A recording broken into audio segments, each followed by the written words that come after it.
Hi, welcome to the Cervena Barva Press reading series. Tonight we have three amazing writers to share their work with you. Our first reader is Kathy Fagan. Her sixth poetry collection is Bad Hobby by Milkweed Editions 2022. Her previous book, Sycamore, was a finalist for the 2018 Kingsley Tufts Award. Her work has appeared in Poetry, The Nation, The New Republic, Kenyon Review, the Academy of American Poets Poem a Day, the Pushcart Prize Anthology, and Best American Poetry. She teaches poetry at The Ohio State University and co-edits the journal OSU Press Wheeler Poetry Prize Series. And I give you Kathy. Book yet. I think of it as a memoir in verse. But for the past few months, I've been reading mostly poems about my parents, and I thought maybe I would take this opportunity tonight to show a little love to the grandparents. So I'm going to begin with a poem called The Supreme Farewell of Handkerchiefs. Can everybody hear me okay? Great, thank you. The Supreme Farewell of Handkerchiefs. My first time in the sky, I flew with my grandmother. She wore high heels. She'd come from the old country by boat, cleaned for a living, died before retiring from a factory job. The stewardess, also in heels, awarded me a set of metal wings, pin glued on the back. Some passengers received fresh decks of playing cards. It was just like the footage you see of flying in the 60s, except it was my real life. I wasn't scared, but held her hand anyway, because I liked to, as we rolled, shuddered, and climbed, everyone and everything we loved below us, goodbye, goodbye. At first, clouds parted like cream, then bitch slapped our little plane good until we'd all had time to consider. Some asking why, I imagine. Some asking why not. How many times now has it happened? Holding hand after hand in the air, or pressing both my hands together, thinking of theirs. That one's bones, this one's thumbs, another's tremor. Their grace, skin, temperature, pressure. Why not here, in sky that stays sky? Flying like the birds I cannot stop writing into poems, no matter how many people say, enough with the effing birds. Actually, only poets say that. And we're lying, because there's never enough for us. A juvenile sparrow hopped to our threshold, considered what it might find inside. Don't worry, baby, I said. We're okay. And with a sound like tiny cards being shuffled, it lifted its body back up to the sky.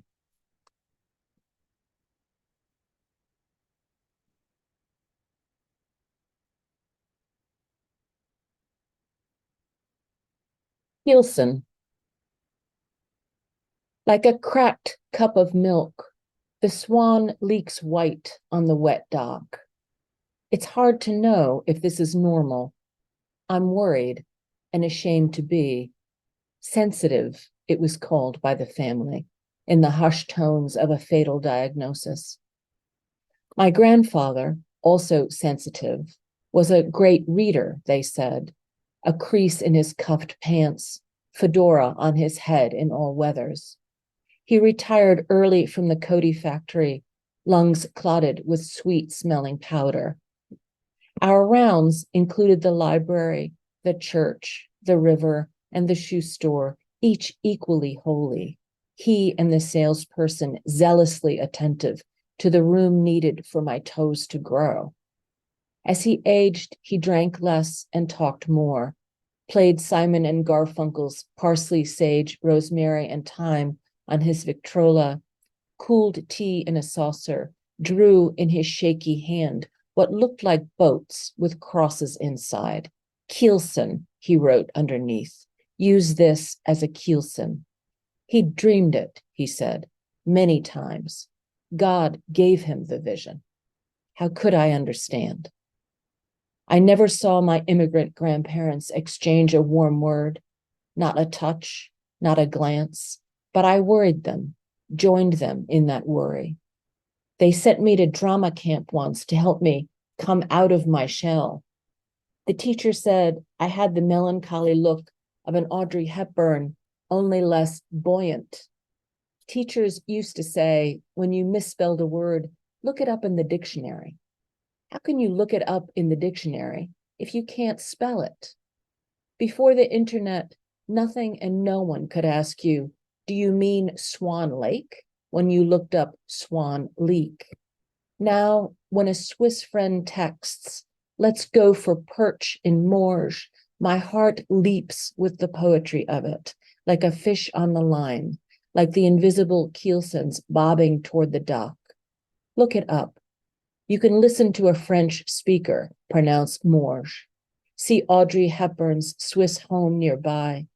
Memorize the French words for tea, yogurt, and cherries, which I long to buy at market each day, and which every day as I practice tumble from my mouth like body parts from a dump truck. How familiar, how reassuring I envision the puzzled, pitying, mildly disgusted looks of incomprehension on the vendors' faces to be, which is why I stopped speaking in the first place and would sooner go hungry than ask to be understood.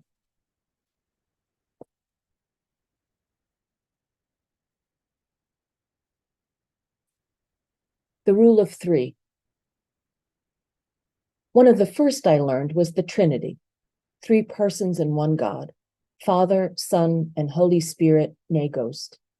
Then I started writing JMJ on all my homework and tests for good luck, but also because my ballpoint's blue ink looked pretty beside the paper's purple ink, like the inside of a clamshell when I teared up or squinted from the smell.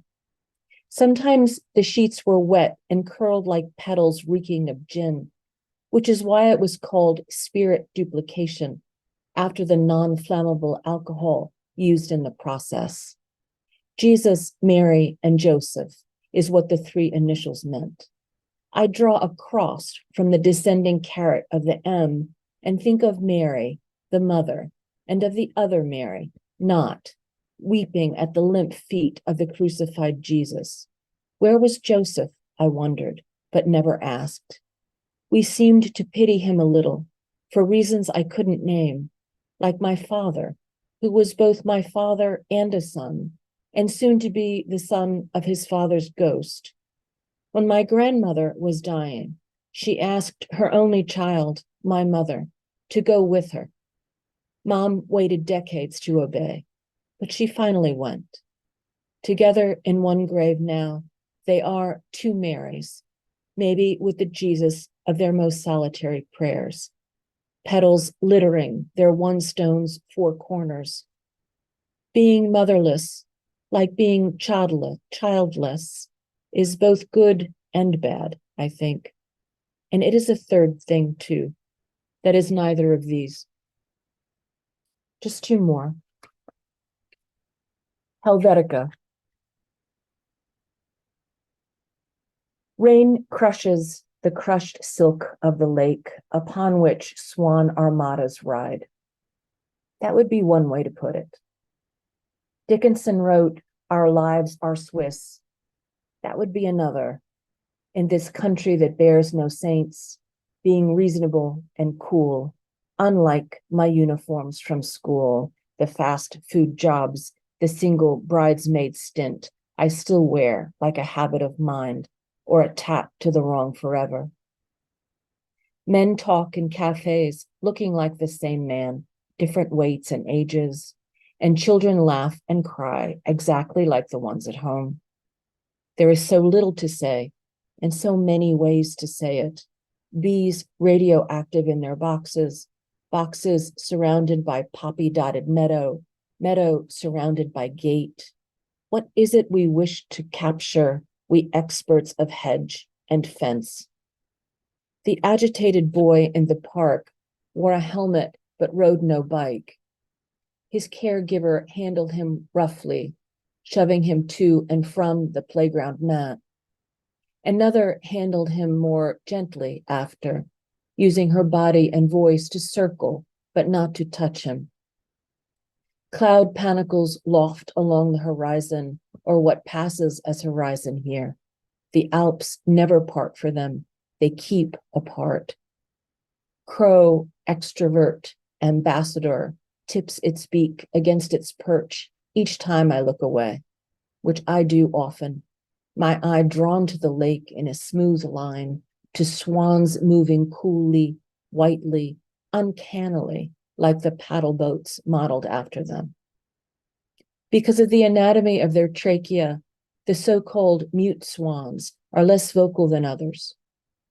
A busload of touring nuns stops to admire them, speaking in a language I cannot place. Other worlds wake up, other worlds go to sleep. A woman kidnapped years ago emerges with an infant from a Nigerian forest. 19 Yazidi girls are incinerated in a cage by their captors in Mosul for saying no. Did I imagine that our textbooks used the word neutral and the word humane interchangeably? Adverbs assist the action we almost certainly were taught, circling on the lake that mirrors us precisely. And I'll close with a short poem, one of 3 in the book that reference the language of weather reports. And this one is called AccuWeather Real Feel. And again, thank you to Gloria, and I can't wait to hear Martha and Charles. And thank you all for being here. As I made out first wing, then fur, I half hoped for a kitten kind of sweet squee. At worst, the sci-fi seahorse kind. But what I stopped for in the road was a squirrel's lost battle with a red-tailed hawk. Both looked straight at me in the Venn diagram we made, our intersection being nothing to be done. We were warned it's a jungle out there. In here, too, though more often a petting zoo, with its matted coats and molars, a few dry pellets stuck to your mittens after. Some do better than to weather it. Some are known to feather a nest with it. My people were never good at reaping benefit. Euphemism they understood. When rain chokes the air, they call the day a soft one. I'm here by sheer luck. No one is coming after. We'll feel soft dawn in the meadow, the pups unseen by the passerby, the bitch gone days ago. Thank you. Charles Hartman has published 7 collections of poetry, including new and selected poems, as well as books on jazz and song and computer poetry. Free Verse, 1981, is still in print from Northwestern. Verse, an introduction to prosody, was published in 2015. In 2020, he co-edited a volume on Wendy Battin for the Unsung Master series. He is poet in residence emeritus at Connecticut College. He plays jazz guitar. And I give you Charles. Thank you, Gloria. Thank you, everyone. Yes, so I'm poet no longer in residence at Connecticut College. I am happily out of residence. Most of these poems that I'm going to read are from a new manuscript, and I'll read one that's newer than that. The first one is called Moonlight. Bless her, sure I can read. Moonlight. Bless her who blessed us with this gift, this bauble, Pharaoh's paraphrase of Earth's, our satellite, a bubble to make your room a fable of seeing through the night. This 3D printed globe, crater by crater true, minutely rough, as is no doubt the original to the soft hand of God, hankers to show us us. Who knew it was so light, that clinker in the sky, to rest its ounces on a wireframe cube of basswood? Who knew it had a button to switch from gold to rare blue and dim it too? We said this afternoon, looking ahead to night, last up turns out the moon.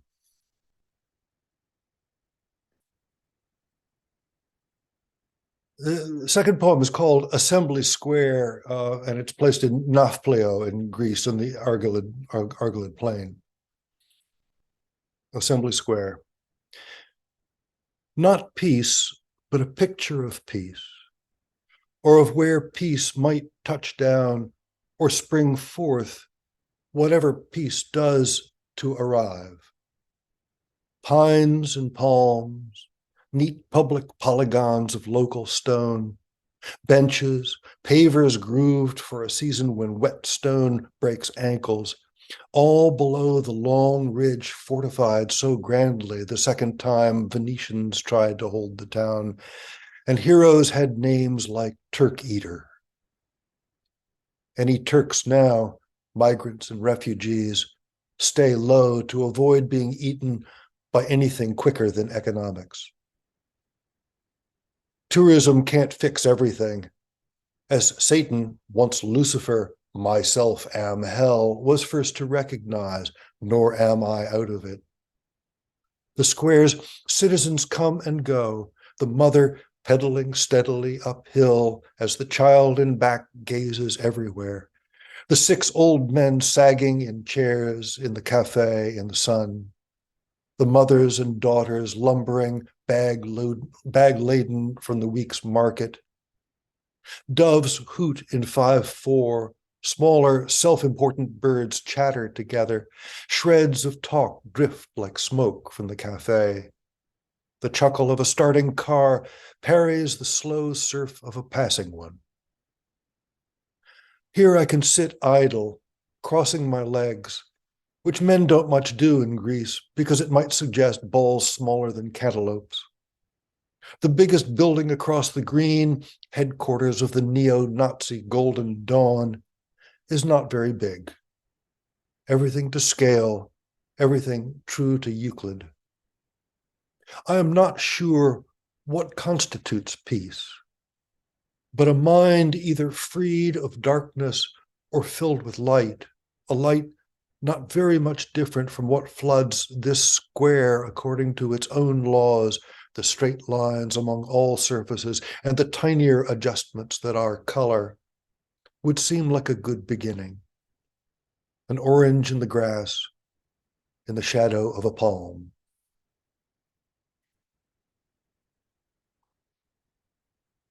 This poem is called Donkey in the Air, and it's from a photograph that it's quite possible that you've seen reproduced somewhere.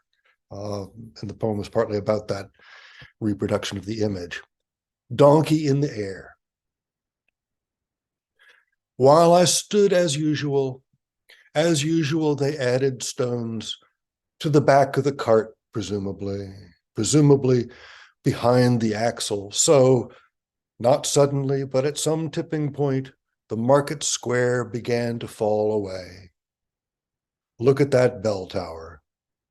Who would have guessed? Meanwhile, the chest, supposed to hang from the firm arch of the spine, ached in harness. The clapper lolled. If I've been sure of anything, it's footing. Now I find less traction than a swimming dog.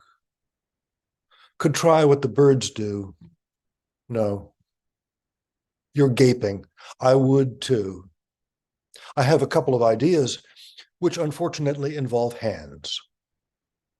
You capped fool with the camera, why not scurry to unload stones, return me to the useful earth?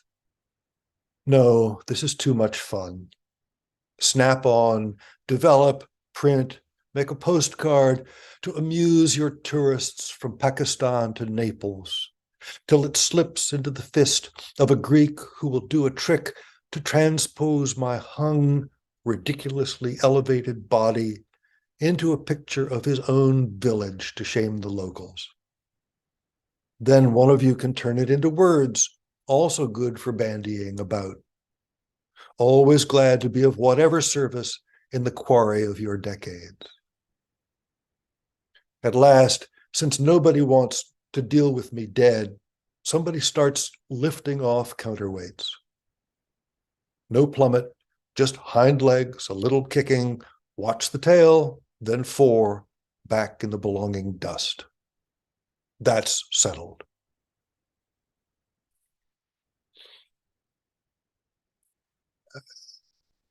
This poem, again spoken by somebody who is not exactly me, is called The Pianos, and it has an epigraph from the Grateful Dead. All graceful instruments are known. The Pianos. Amid so much sleep, we remember the waking phrases, iterations bored or rapturous, resounding hours, rehearsals of the opulent impromptu, the melody sketched by our right hand once and let drop. We almost remember the 100 hands, thousands of operations fashioning us for the sleek showroom, the dim loft, the highly favored dorm, the not quite defunct club, solarium, atrium. Among us, we have taught some children what they are. Whether we're grand, the satin titan with mammoth underbite, or upright, but spinet is an ugly name, everyone has a fall-bored eyelid. We all need work.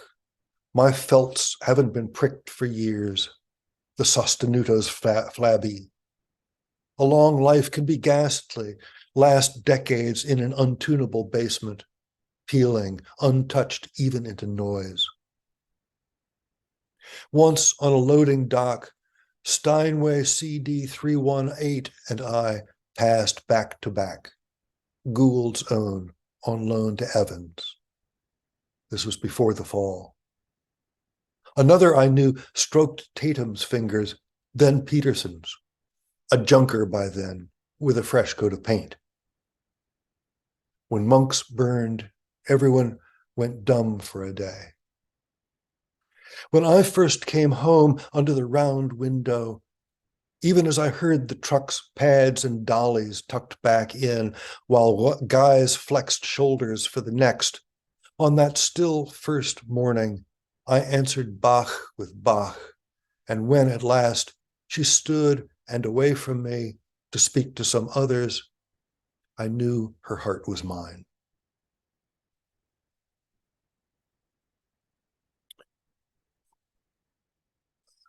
This poem is my second to last. It's called Peripheral Vision. Peripheral vision. An optometrist told my father his could have made him a great truck driver. They test for that. Around the curve of the century, I see him at it, a violent road volunteer, long haul and lonely. I see him as peripterist, owner of an Athens corner news and sundries hut, vital to daily life, a neighborhood's central intelligence, a veteran among veterans, the wounded and the war widows, ensconced like a fighter pilot behind ranks of magazines and chips, bus tickets and sunglasses, books with the spines outward, goods on the outer slopes, heaped at the angle of repose, the least expensive, the most visible. Hunched on the stool in his 2-meter cave, room for one, eyes on everything, manning the panopticon, watchful of wares, purchase port on the swarming street, with side slats to guard first and third base. Shelves inside piled to the apex with condoms and cigarettes, guidebooks in the less demanded languages, everything in reach. At the back, the hatch. It must have been my father who took me to see Violent Road. My mother wouldn't have. Or was it The Wages of Fear, French with subtitles, which Violent Road remade? In the age of knowledge, no way to know, no one to tell me. I see myself son and heir, and near double in spirit, as in want of those leather blinders for a horse between shafts to keep it focused, keep it from being spooked. If only not to remember, only I wander out here, street legal, with no commodities, footloose, or as they call it, free.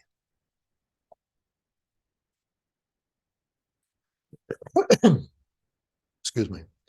And my last poem is called This Distance. If you think you could hear the heat, it's probably cicadas you're remembering. At this distance, you don't feel it. Don't be ridiculous. But you put together an angle of vision steeply uphill and the raw rub of a backpack you gave up years ago, and crushed sage and time, and you are as there as you habitually are where you are. Down below, the sea must be a bathtub, so small are the boats, the smacks and catches, the ferry leaving along its long curve. The notion that you could be there and here is a difficult and necessary dilemma.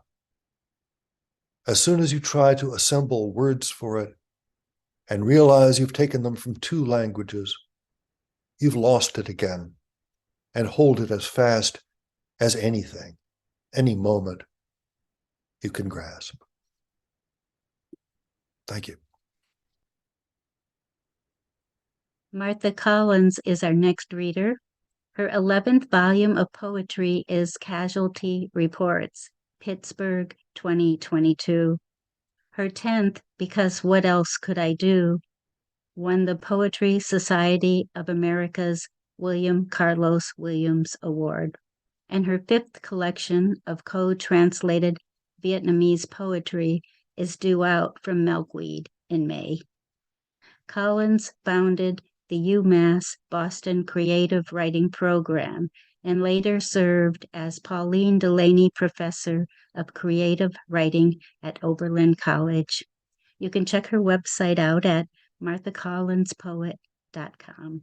And I give you Martha. Thank you, Gloria, and thank you, Cervena Barva Press. And thank you, Kathy and Charles, for your wonderful readings. I was thrilled to be reading with both of you each, I think, for the second time. I'm going to begin by reading from the book of poems that Gloria mentioned by the Vietnamese Buddhist monk Tuệ Ce, which I co-translated with Nguyen Ba Chung and which will be published by Milkweed Editions this coming May. Here's a little bit of bio. Born in 1943, Tuệ Ce joined a Buddhist order at age 10. A scholar of both Eastern and Western philosophy, he's recognized as one of the most important Buddhist scholars in Vietnam. During what we think of as the Vietnam War, he retreated to the forest and began to have a dream for his politically divided country, which he envisioned as a peak in the Chung Son Mountains. After the war, he was imprisoned from 1978 to 1980, and again from 1984 to 1998. He's lived in Ho Chi Minh City since his release. I'm particularly moved by these poems as our own country becomes increasingly divided in its political factions. I'll just read two of these poems. The first was written during the war years and gives you a bit of biography. The years away. The wind gave you 10 long years of wandering, seeing your country only in its ruin. The eastern sea still whispers to white sand, tales of compassion, breath of the Chung sun. 10 more years you were silent in the city. Love for the forest brought you close to tears. Arms reached for the sky, the birds late chirping. Life adrift, small wings closing up by the road. 10 years later, you crossed streams and forests, saw your country as bloody, abandoned fields. Evening smoke fades like wounded souls. Each river, each stream of blood and tears overflows. For 10 years, you forgot your reed-thin weakness. On slender shoulders, a new country rose. You bent your head to hear mountain and forest chanting the endless love song of the East. The day you came back to the ancient city, the roads were still shadowed with sorrow's smoke. Eyes still glint with timeless indignation, as fresh as rain in the borderlands, as true. The next poem was written after the war, as Twice was awaiting his first stint in prison. I still wait.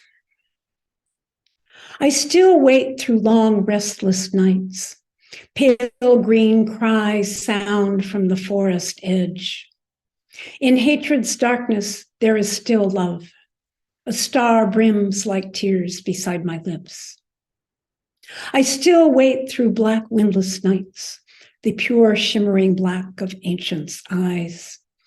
I look deep to lengthen history's path, a river of blood and tears over the land.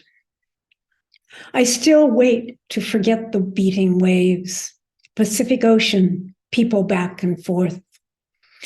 Those who stayed ache in the tyrant's hands, slender reeds weighed down by the sun at dusk. Then, with a frail body, I face prison, fingers tapping time on a mossy wall. Then, my eyes closed, I go to the dream place, like early dew, like lightning, like evening clouds. And now I'll turn to my most recent book of poems, Casualty Reports. There are several kinds of casualties and losses addressed in the book, including environmental ones. But the most common use of casualty reports is in reference to war. So I'll follow up the translations by reading a few of those, beginning with a poem that references, from my American point of view, that Twice witnessed. Not being there. While we bedded each other in sleeping bags on the floors of apartments, offices, while we wrote, typed, cranked the Mimeo ditto machines, passed out leaflets, flyers, cards, while we gathered in public places with posters and blankets and dope and music and felt all right as we'd never felt in childhood or adolescence, felt alive as we'd never felt. People our age were losing things, arms and legs, innocence, sanity, girlfriends, wives, buddies, boyfriends, husbands, lives, children, families, babies, villages, ways and means of life. And though we knew it was true, it was as we know some things we read are true.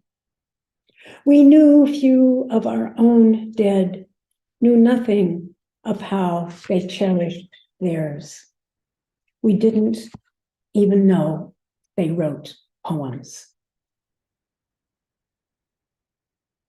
The next poem leaps to the Iraq and Afghanistan wars. War B is Iraq, War A is Afghanistan, but they could probably be any wars. The poem is in several short sections. I pause between. War. In the war between the wars, War B beat War A. Money staking money on the banks, those old rivers. But A was ever able, mountains holding. War rope let out, hauled in, coiled, a waiting snake. steel bat-filled cymbal trucks with drums. We're getting better, our better angels. Wars are smaller. We stay in place to make them safer, to get the better of better, not still not well. Consider the black boots, the many black boots, new maps with hands to match, invisible flags stretched over long ones that do not count. Disarmed without arms, without what they were called to, trained to, wanted to, what was wanted, the little tanks with guns. Gun at the window, burn down the building. Car won't stop, shoot car. Razor, board, water, wire, child, child. The cost of doing business. War won when we won the war. We said one to go. Off we go to play more war, our fire unfurling. Thumb war, rash war, rush to be, run war, mistake war, sorry war, but heads held. No time to say goodbye, war, said good, said bye and bye. The next poem was written for Gaza in 2009, but I read it with the ongoing conflict in Israel, Palestine, and also Ukraine in mind. For Gaza. For the woman who cooks on a fire of sticks and boards beside her shell of a house, her bag of clothes in a tree. For physician Oniel Giroux, his wife cut in half, his year-old son turned to pieces. For the 30 dead Samuni family members dug out of the rubble, for the living, including children who clutched dead mothers. For the schools and mosques and homes destroyed by bombs, for the graves disturbed by tanks. For the more than 1,300 dead, including those who walked from their homes as directed with white flags. For those going home to water their trees, lemon and almond and olive, and for those trees.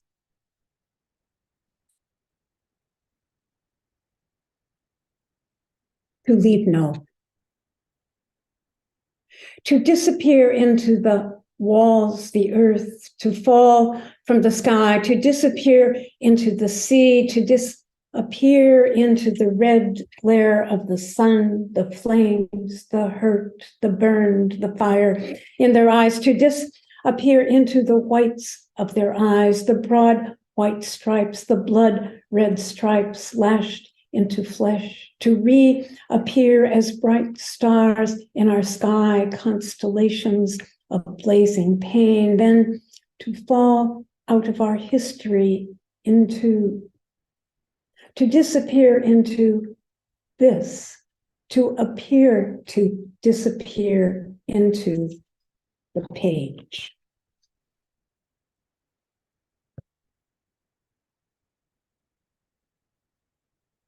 Like her body, the world. Hit and hit and hit and hit and fallen. Getting up and trying to get up. Now one part is hitting another part, wounding its flesh, slicing its own veins, breaking its bones. But wait, we are coming. Help is on the way. Now we are hitting the part that is hitting the part. Now it is arm against arm, hand against hand. Now it is ear against ear, there is no mouth. Where is the up to get up to? Where is the body? Where are the parts? Have the parts all fallen apart? We are part of the body we forgot. We thought we lived outside like a brain in a jar. We thought we were pure like thought, nothing to lose. But we are losing too. We are losing parts. Besides, we were never that brain. We were only a part. We thought we would never fall, but we are falling. Falling and falling and falling, hitting the air. Falling, hitting ourself, our own body. Meanwhile, the body, the world, will try to get up. Or else the body, the world, will lie down. The casualties in the last section of the book are personal, which is to say that they're elegy piece written for and now in memory of my friend Maria Grazia Marzat. The title of the poem is probably unnecessarily translated in the first line. L'ultimo viaggio. This will be your last trip, the friends of my friends say when I arrive in the small city near the town, near the house where our friend lives and is now, I am told, dying. But for 6 days, I almost forget while my friend and I read Rilke together, recalling the years, so many, and it is as if now we're then and then always. On the train back to Rome, it is dark, and that it is not so dark, but there's mist in the valley and clouds over it, white against the darkness through which bare trees begin to appear, and some grass as we are, appears to green the earth as we are, from which a flock of birds, white are they doves, rises, then settles. A flock of white sheep appears, and more birds, white into white mist, and then between some distant hills, the sudden fire of the sun. And I think of sitting beside the fire in the house of my friend, and I take it in. I think of Rilke. I think of my friend and her two good friends. I think of her last journey, soon to come, ultimo, into the fire, the dark, the mist, the white night. Thank you. Thank you so much. And I'm